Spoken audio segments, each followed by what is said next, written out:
Skeet Ulrich, Billy Loomis himself, may have just revealed what Scream 7 was going to be previously before Melissa Barrera was fired. Let's talk a little bit about that. There's a killer on the loose. He's threatening you, he's threatening your sister.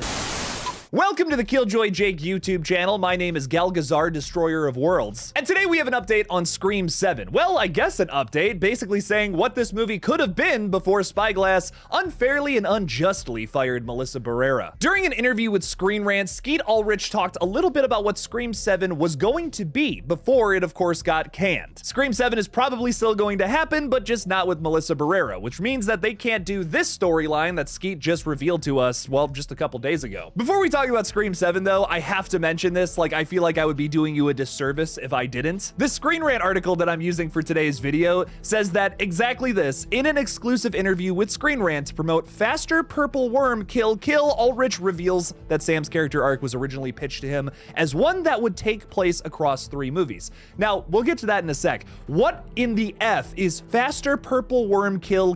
To answer that burning question that I may be the only one who cares about, it's a show that's akin to something like Critical Role, but with a bunch of celebrities. Both Skeet Ulrich and Matthew Lillard are on the show too. It's essentially D&D where a bunch of celebrities come up with characters and they have to fight some giant monster. I've yet to see it, but I imagine that's what the purple worm is. Sorry, ladies and gentlemen, undiagnosed ADHD up here. Probably. Let's talk a little bit about Skeet Ulrich's comment. During that Screen Rant interview, Skeet Ulrich was asked if Sam's killer instinct would have played a big role in the next movie. He retorts with exactly that. I was hoping for exactly that, and that's sort of the idea that was pitched to me a couple years ago, that it was a 3-movie arc with that in mind. Now, I never saw any of the drafts of 7 or anything that, and I don't know, I mean, it's possible that it didn't include any of that as well. But yeah, that was my hope, is that if it was going to mean anything, that it directly impacted the plot. There's a surprising amount of things to break down in just that little quote there. Like, first and foremost, he didn't see a draft, so he has no way to confirm that that was actually going to happen,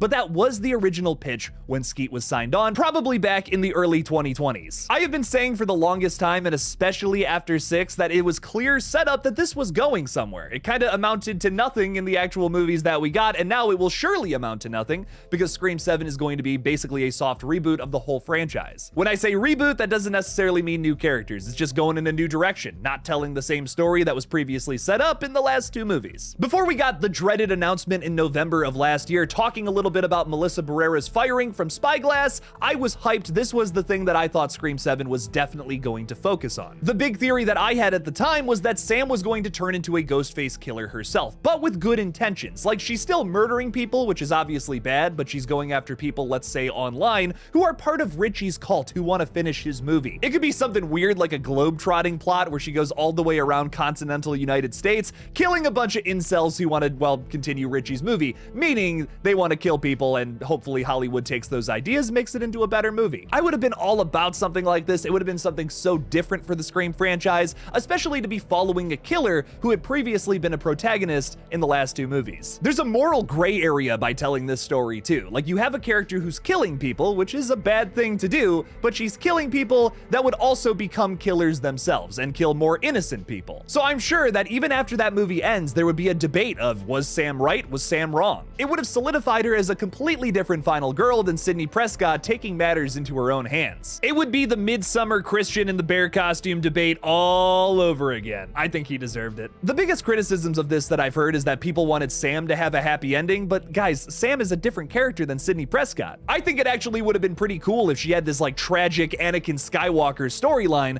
opposed to Sidney Prescott's Luke. Minus the whole father twist, that totally works. It would be breaking new ground for the Scream franchise as well to do something tragic, have your final girl turn into the killer, and then of course her friends have to kill her at the end. That's the only way that a Scream 7 taking on that route could end. All of these movies have happy endings, especially Scream 6. Like, come on, we gotta do something different. A Scream that ends in tragedy would be something so groundbreaking for such a fun franchise. It would be shocking. It might even hurt a little more.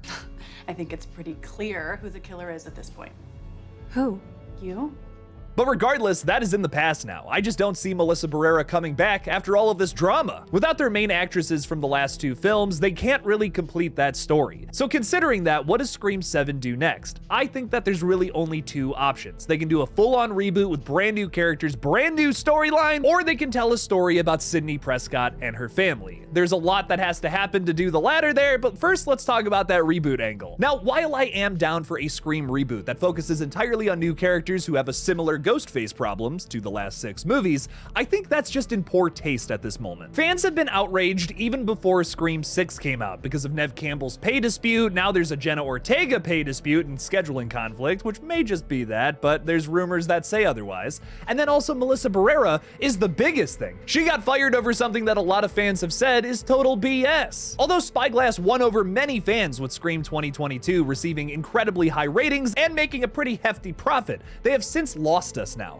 They can't do this weird movie right now because it just wouldn't make any sense. You can't throw something bizarre at a bunch of fans who are already pissed off. And here's a good comparison piece. Let's say that after Halloween Kills, we fired Jamie Lee Curtis because she posted something online. Then let's say they put out something like Halloween Ends, which is a movie that focuses on something entirely different than what we were talking about in the previous 2 movies. There are some fans who really enjoy Halloween Ends, but I guarantee you, if all of that drama was going on, there would be a lot more hate for that film than there already is. I believe something similar was happening here with the Scream franchise. If you look at Scream 5, Scream 2022 specifically, this is a movie that feels much more akin to the first 4 Wes Craven films. But then as we get into Scream 6, there's the introduction of a lot weirder ideas, a lot of concepts that have yet to be explored in that franchise. For instance, following a Ghostface killer for a portion of the movie, like half of the opening scene. We've never had a Ghostface reveal that early on. We've also never seen 3 Ghostfaces. We've never been to New York City. There were so many interesting new ideas that were thrown at the wall in Scream 6. Who knows what Scream 7 would have introduced? Even though that Skeet Ulrich says here, I don't know, I mean, it's possible that it didn't include any of that as well.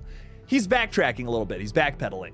I still think that that was probably the route that they were going to go, and they teased that in the opening scene of Scream 6 to give you the idea like, oh, will the audience like this or not? A lot of people responded to it positively. It was probably going to be a Ghostface-centric movie where Sam Carpenter is the one underneath the mask, except the only person that knows is the audience this time around. As most of you probably know, I would be very down for that idea. Critics, scum of the earth. We could use less of them. So with those ideas off the table, unfortunately, Scream 7 will most likely be about Sidney Prescott, maybe her family, and honestly, that's a story I'd be interested in telling. I'm not against it at all. I think it would be cool to see them reinvent the character of Sidney Prescott, but I would have much rather preferred to see the Sam Killer storyline. I just think that would have been so cool and something so different for this franchise that they've yet to really do. Or at least they just haven't fleshed that out enough. I mean, I loved the opening scene of Scream 6. I wish the whole movie was that. But what do you guys think about a Ghostface-centric Scream movie? One that follows the killer the entire time, but one that's actually made for like $35 million and not 5,000.